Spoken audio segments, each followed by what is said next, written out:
ಸೂತ್ರ 53. ಧಾರಣಾಸು ಚ ಯೋಗ್ಯತಾ ಮನಸಃ. ಪದಗಳ ವಿಭಾಗ. ಧಾರಣಾಸು ಚ ಯೋಗ್ಯತಾ ಮನಸಃ.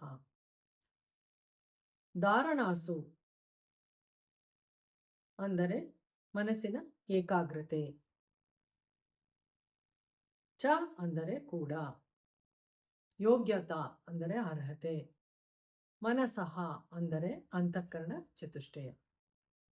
ಭಾವಾರ್ಥ: ಹಿಂದಿನ ಸೂತ್ರದಲ್ಲಿ ಪ್ರಾಣಾಯಾಮದಿಂದ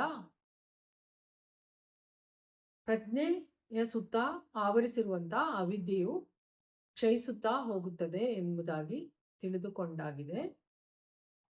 ಈ ರೀತಿ ಪ್ರತಿನಿತ್ಯ ಪ್ರಾಣಾಯಾಮ ಮಾಡುವುದರಿಂದ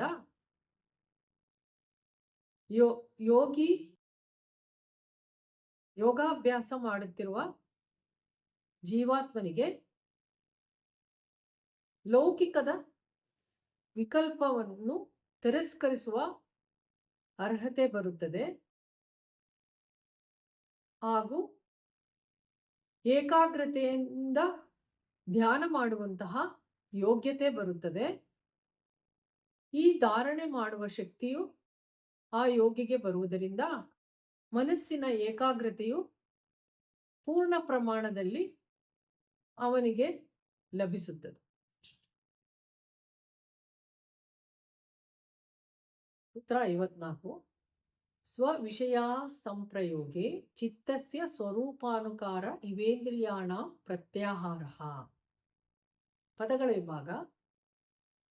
ಸ್ವವಿಷಯ ಅಸಂಪ್ರಯೋಗೆ ಚಿತ್ತಸ್ಯ ಸ್ವರೂಪ ಅನುಕಾರ ಇವ ಇಂದ್ರಿಯಾಣಾಂ ಪ್ರತ್ಯಾಹಾರಃ.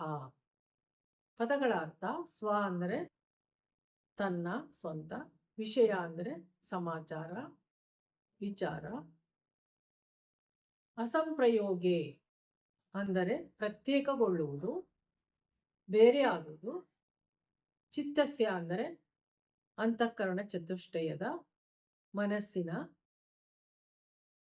ಅನುಕಾರ ಅಂದರೆ ಅನುಸರಿಸುವುದು,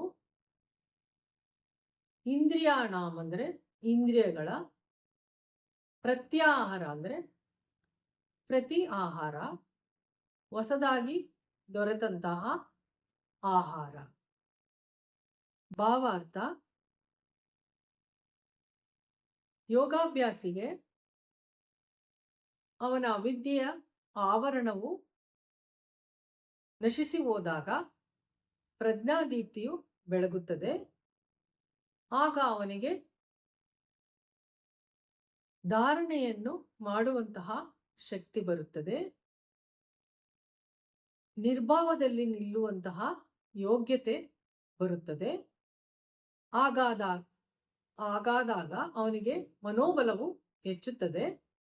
ಮನೋಬಲವು ಹೆಚ್ಚಿದಾಗ ಇಚ್ಛಾಶಕ್ತಿ, ಜ್ಞಾನಶಕ್ತಿ, ಕ್ರಿಯಾಶಕ್ತಿಯು ಅವನಲ್ಲಿ ಉಂಟಾಗುತ್ತದೆ. ಇದರಿಂದ ಅವನಲ್ಲಿ ಆತ್ಮದ ಅನುಭವವಾಗುತ್ತದೆ. ಆತ್ಮತತ್ವದ ಅನುಭವ ಆದಾಗ ಬ್ರಹ್ಮಾನಂದ ಉಂಟಾಗುತ್ತದೆ.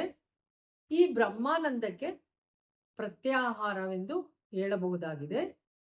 ಇಂದ್ರಿಯಗಳ ಸಂಯಮವಷ್ಟೇ ಪ್ರತ್ಯಾಹಾರವಲ್ಲ, ಆತ್ಮೈಶ್ವರ್ಯಕ್ಕೂ ಕೂಡ ಪ್ರತ್ಯಾಹಾರವೆಂದು ಹೇಳಬಹುದಾಗಿದೆ ಎಂದು ಈ ಸೂತ್ರದಲ್ಲಿ ತಿಳಿಸಲಾಗಿದೆ.